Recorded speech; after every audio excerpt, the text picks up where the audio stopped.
The fall of the Berlin Wall signaled the beginning of a momentous change in the world, said former U.S. Secretary of State James Baker in an interview with VOA. The 40 years of the Cold War were coming to an end, and the fall of the wall symbolized the beginning of that end. Some call the fall of the wall an accident of history. Well, it was a surprise. I can tell you that none of us at the time expected the implosion of the Soviet Union, the end of the Soviet Union. The fall of the wall really was not predicted to happen when it did. He said VOA played an important role in galvanizing public support for democracy.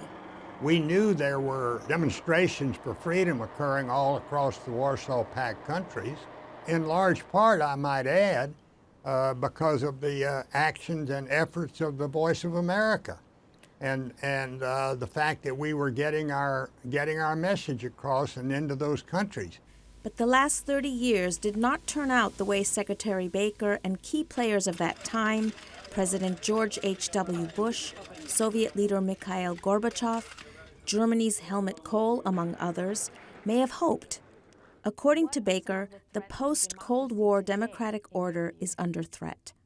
Well, some of the threats to democracy are a rise of authoritarianism in some of the former Warsaw Pact countries. It's occurring in Russia for sure, and it's occurring as well in some areas in other parts of the world. That system doesn't work. He said the only way to address this challenge and the democratic backsliding we see today, such as in Poland and Hungary, is to do what we did so successfully during the Cold War.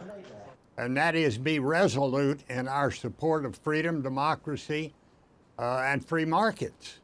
That's how we won the Cold War. Looking back, he reflected that if the West had done more to urge Russia to commit to free markets and democracy, we may be in a different position today. There is a strong yearning for freedom on the part of peoples everywhere in the world. And when authoritarians come to power and try and shut off that freedom or eliminate that freedom, there's going to be resistance. That's why we won the Cold War. That's why our paradigm of democracy and free markets is the most successful one.